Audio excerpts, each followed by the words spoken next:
Is evil a problem? Deliver us from evil, says the prayer Jesus taught. And the problem of evil might be said to be that that prayer is so irregularly answered that reasonable people can doubt that there is anyone hearing it. It is timely to consider the so-called problem of evil, for we are at the confluence of 3 days. Today is Palm Sunday, tomorrow is Passover, and last week was the 10th anniversary of the American invasion of Iraq. Passover commemorates the delivery of the Jewish people from the evils of slavery in Egypt, and that's the theme of the picture on the front of your order of service. You might be forgiven if you thought that this picture showed a proposed escape plan from Cape Cod in case of a nuclear meltdown in Plymouth. A kind of deliverance from evil for which we fervently pray these days.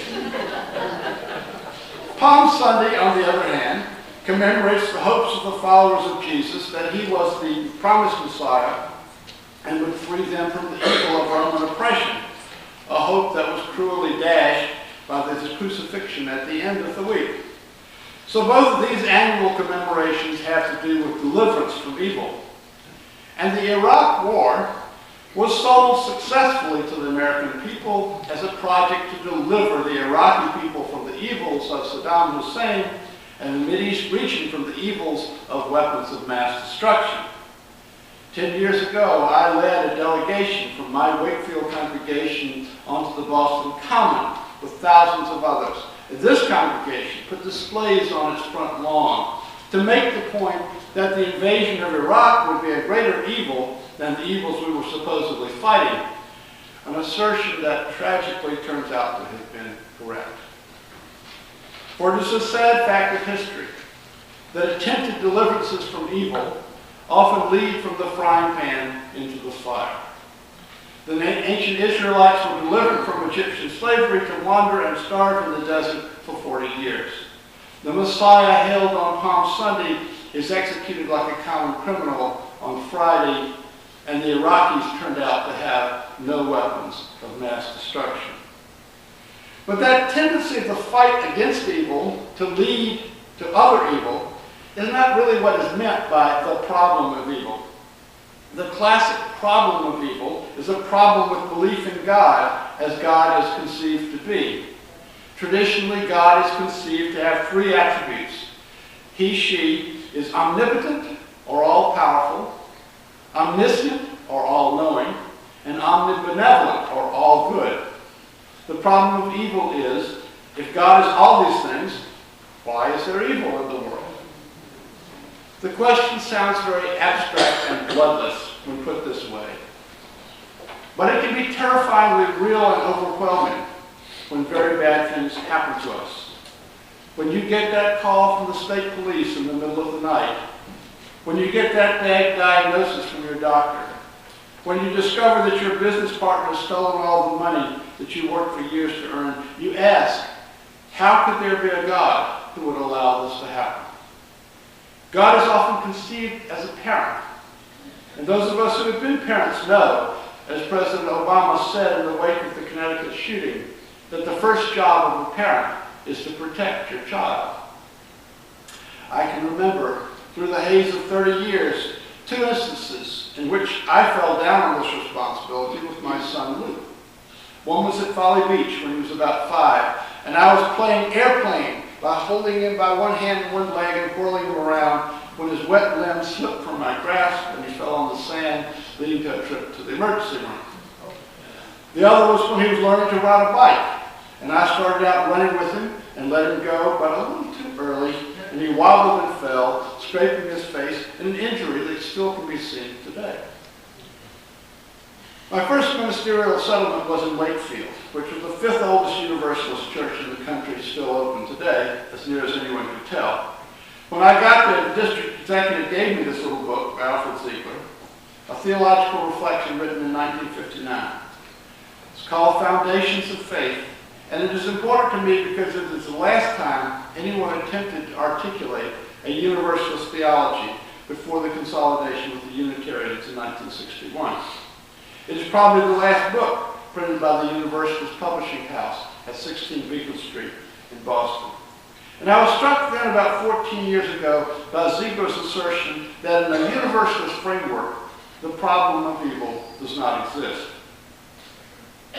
Universalism is sometimes looked at today as more conservative than Unitarianism, but I think the bases of universalism are actually more radical. It is fundamental to Orthodox Christian doctrine that Jesus' death on the cross atoned for the sins of humanity, which stemmed from Adam and Eve's disobedience back in the Garden of Eden. In 1805, Hosea Ballou wrote his treatise on atonement, which exposed the illogic of that central tenet of orthodoxy and set universalism on a fundamentally different path. Ballou pointed out that the conventional Christian theory of atonement made no sense. God was the injured party, the victim of sin. Why should it be God who makes the sacrifice with the death of his son? It is as if I owe you a large sum of money and I come to you and say, there's no way I could possibly pay anything on this debt. I'm totally wiped out. And you say, okay, that's okay, don't worry about it. I'll pay the debt myself. And you take some money and pay it to yourself. God was whole. God did not need to be made whole. Jesus' true function, in Ballou's opinion, was not to atone for the sins of humanity, but to show people the love of God, and by that love to turn us away from harmful ways. And that's a tradition in which Albert Ziegler in 1959 said the problem of evil does not exist. And at this point I want to pause for your vocabulary lesson of the day. The technical term for arguing for the existence of God in the face of the existence of evil is theodicy. Not the poem by Homer, that's the Odyssey. Theodicy. T-H-E-O-D-I-C-Y, sort of dicey at the end there. A word which comes from roots meaning explaining God. To understand the context of Ziegler's statement, I want to take you on a lightning tour of the problem of theodicy. We will only be able to scratch the surface in our time here. Our first stop is our old friend, the book of Job. Job challenges the justice of bad fortune. In the councils of heaven, God is bragging on his faithful servant Job, a paragon of righteousness and piety, and Satan challenges him, saying that Job is only faithful to God because God has been good to Job. Satan asserts that if Job was to lose his good fortune, he would curse God, and this would prove that his loyalty was not bedrock. So God agrees to the test and goes about systematically depriving Job of his good fortune. His children die, his crops fail, his body is ravaged by disease.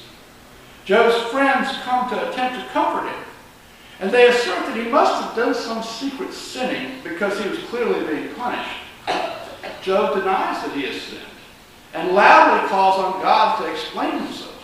Finally, God appears out of the whirlwind, and his answer to Job is basically, how dare you question me who created all that is in the universe? Job is humbled and accepts the rebuke, and God then restores his fortune to him. I think the story is fascinating. But I have to say that I'm not satisfied with God's lack of an answer. And it feels to me that God has essentially pulled rank on Job, because in fact God doesn't have an answer to the age-old question of why a righteous person should suffer, particularly when sinners seem to be prospering so. That's why I sang the little song with us. Another thing notable about Job is that this is set up as a test situation, a sort of a moral fire drill. But within this test, God is calling all the shots. That is, it is God, not Satan, who causes Job's misfortunes. If Job came to me as a lawyer to seek redress, I would advise that he need to sue God as a principal and Satan as a co-conspirator. Now let's proceed to Christianity. The dominant Orthodox account of the problem of evil in Christianity stems from St. Augustine, the city is St. Augustine, this is St. Augustine, in the 4th century. Though the seeds of his ideas come from St. Paul and from Plato, and they were later amplified by Calvin. Augustine held that all of humanity was tainted by the sin of Adam and Eve. But Augustine had started out as a Manichaean, which is an Eastern religion which believes the world is a cosmic battle between forces of good and forces of evil. When Augustine became Christian, he argued that evil was not a separate force, but was the absence of good, much as cold is the absence of heat. Yet God was in complete control and was justified in punishing all of humanity for the sin of the first human. It was only through the sacrifice of Jesus on the cross that some might be redeemed. If all this sounds familiar, it is because Augustine's ideas on original sin are still the core of both Catholic and Protestant teachings. And there's a straight line from Augustine to John Calvin to Jonathan Edwards, whom I spoke of recently. Augustine, as I said, denied dualism. That is, he did not see evil as a separate force. But he also did not see evil as originating in God, as the author of Job did. Rather, for Augustine, God creates humans with free will, and humans are responsible for their own sin. We are made with the choice of doing good or doing bad, and we're punished when we make the wrong choice. But there are glaring problems with this. Like Job, many humans suffer terrible misfortunes where they have never themselves committed a wrong. It is an incontrovertible fact that the purely innocent do suffer and die. This suffering of the innocent is one of the main charges leveled at God. It occupies a whole chapter of the Brothers Karamazov that I've been reading recently. Another problem with Augustine's theory is that the punishment is inflicted on the whole human race for the one decision of the first couple. Suppose a human mother told her daughter that because the daughter lied about having stolen a cookie, the daughter was to remain in her room for the rest of her natural life. We would all think such a parent to be a monster. But God, in Augustine's scheme, has done worse. Not only is the daughter to be punished, but all of her descendants. It was not just Hosea Ballou and the Universalists who recognized the injustice of Augustine's scheme. A modern Christian philosopher named John Hick, writing in the 1960s, tried to propose a more humane view of evil. Hick pointed out that Augustine's ideas, while dominant in Christian thought since his day, were not the only view. There was a minority report as well, which Hick identifies with the thought of Irenaeus. Irenaeus was the bishop of Lyon, of what is now Lyon, in the south of France, and lived about 2 centuries before Augustine. I've never been inclined to view him as a good guy, because his major contribution to Christian history was to write a book refuting various heresies, which led to persecution of these heretics and the burning of their books. He was also important in deciding which texts should be canonized or included in the Bible. But as regards the problem of evil, Hicks paints Irenaeus as sort of a proto-universalist. We don't start from a state of perfect bliss, from the Garden of Eden. We start from a state of nothing. Here's how Hick described it. Instead of regarding the human as having been created by God in a finished state, as a finitely perfect being fulfilling the divine intention for our human level of existence, and then falling disastrously away from this, the minority report sees humanity as still in the process of creation. And so the human created as a personal being in the image of God is only the raw material for a further and more difficult stage of God's creative work. This is the leading of humans as relatively free and autonomous persons through their own dealings with life in the world, in which He has placed them toward that quality of personal existence that is the finite likeness of God. End quote. In other words, creation of humans as moral creatures is a different task than creation of them as biological creatures. In the biological creation, God is omnipotent, having complete free reign to direct the course of our physical evolution and give us the bodies with which we find ourselves. But moral evolution is a different matter and would not take place were there not challenges. We are put on earth, in Hick's view, to grow souls. And without all those things which we call evil, we would not learn to do good and grow closer to God's perfection. This Irenaean theodicy Hick describes as consonant with Albert Ziegler's universalist statement that the difference between universalists and Orthodox Christians is that the latter measure down from the perfection of the Garden of Eden, whereas universalists measure up from humanity's brutal origins to the civilization of the present day. So Irenaeus in Hicks's view gets around to the classic theodicy problem by saying that God is only partly omnipotent. In order to grow souls, God deliberately sets things up so that humans would have moral challenges. You can't learn to do right if you're not exposed to wrong. It sort of comes down to what kind of parent we expect God to be. Do we want God to be a parent who is so protective that we are never exposed to any bad things? Or do we want God to allow us to see the bad things for the purpose of our own spiritual growth? I can still remember the injury that my son suffered because I let go of the bike too early. But that was all in the course of teaching him to ride a bike, and he did acquire that skill. We might remind ourselves of the story of Prince Siddhartha. Prince Siddhartha was raised in a palace, and his parents gave strict instructions that he was never to be exposed to disease, suffering, or death. And so he was raised in complete ignorance of these darker aspects of human existence, until one day he slipped outside the palace walls and encountered all three within an hour of leaving. Deeply disturbed, he decided to leave the palace and his wife and young child to find out the cause of human suffering.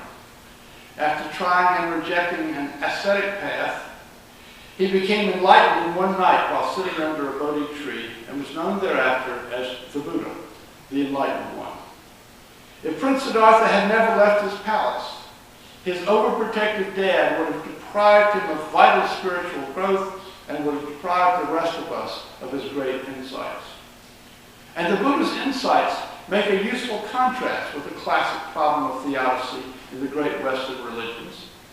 How does Buddhism deal with evil? The Buddha's first noble truth is that everything is dukkha. Dukkha was originally translated as suffering, but newer scholarship suggests that a better translation is unsatisfactoriness. So the first noble truth might be rendered as everything is unsatisfactory or worse. But the second noble truth is the cause of this dukkha, the cause of unsatisfactoriness, is our own craving and clinging. Things are by their nature impermanent, and when we attach ourselves emotionally to things which will be washed down the stream of time, we are foolish to blame the stream of time. It is our own attachment that is the source of our unhappiness. In other words, when looking for someone to blame about evil in one's own life, inquire within. Don't try to pin it all on God. Now, we've jumped outside the Western monotheistic tradition in considering Buddhist ideas, but one stream of modern thought that incorporates both Buddhist ideas of impermanence and the Western tradition is the process philosophy of Alfred North Whitehead and the process theology of his disciples, Charles Hartshorne and Henry Nelson Wyman. We heard a wonderful sermon on Henry Nelson Wyman, I think about a year ago, from Dick Eccles. Hartshorne in particular wrote a book on theodicy, The Problem of God and Evil, which he called Omnipotence and Other Theological Mistakes. If we set our minds on time as an ever-flowing stream, we have to wrestle with the extent to which the future is determined or to which it can be known.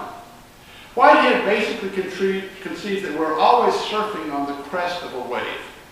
What has happened to us up to this point can determine the choices, or put another way, can limit the range of outcomes, but it cannot predict which choice we will make. Thus, if God's omnipotence has to be limited, so does God's omniscience. Neither God nor I know exactly where I'm going to eat lunch after the service today, though we both know that there are only certain options available to me. Now, some of you, resolving the theodicy problem by reducing the traditional powers of God will not be satisfactory. Others of you have long ago decided to jettison the idea of God altogether. But I don't think that atheism lets you completely off the hook here. If we are religious people, we have to decide whether we think good is an active force in the world and whether we are going to help it.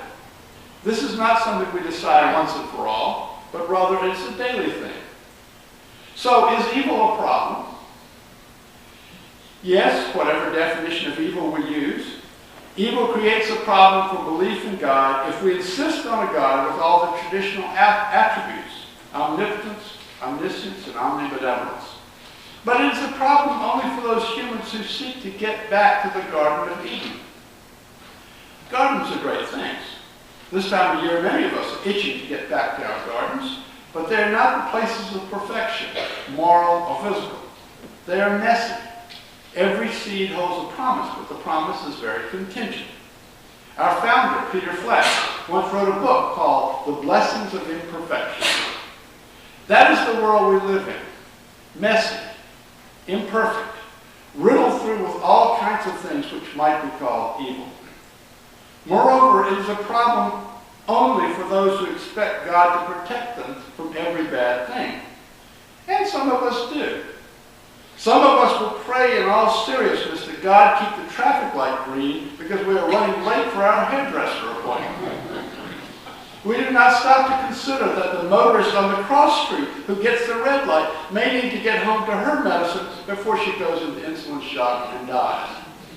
What is God to do in that situation? And if God rejects our green light prayer, does that mean that she doesn't care about us? For myself, I would not think of a world stripped of all we might call evil would work. It would not allow us to develop morally, and let's be frank about it, it would be deadly dull and one-dimensional. I'm staggered. My head hurts trying to wrap my mind around a conception of God. And it is idolatry to try to fit God into your own box. But I don't feel obliged to follow the conceptions of God that people had centuries ago. My conceptions may be wrong, but they spring from the 21st century mind.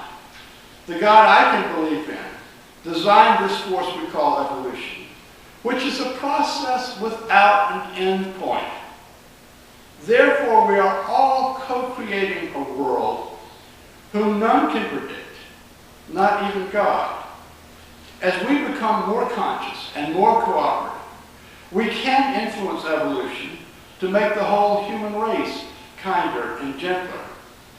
Though evil itself is not a thing, and therefore not a problem in itself, we as religious people, whether theists, Christians, Jews, atheists, agnostics, pagans, Buddhists, Muslims, UUs, are called as we move forward to bend the arc of history away from war and poverty and disease and crime and intolerance and toward justice, peace, empowerment, and acceptance. To my mind, then, the problem with evil is not that it prevents belief in God, though it does shape what kind of God we can believe in. The problem of evil is what I stated at the outset, that fighting evil is so often used as the excuse to perpetrate more evil. It might help if those who profess to be followers of Jesus would pay less attention to the atonement for the sins of Adam and Eve, supposedly accomplished by his execution, and more attention to his Sermon on the Mount, in which he urged us to deal with evil by turning the other cheek. In the end, the source of evil is neither God nor Satan, but ourselves. Homer said, we have met the enemy, and he is us. As Alexander Solzhenitsyn said, if only it were all so simple. If only there were evil people somewhere insidiously committing evil deeds, and it were necessary only to separate them from the rest of us and destroy them. But the line dividing good and evil cuts through the heart of every human being. And who is willing to destroy a piece of his or her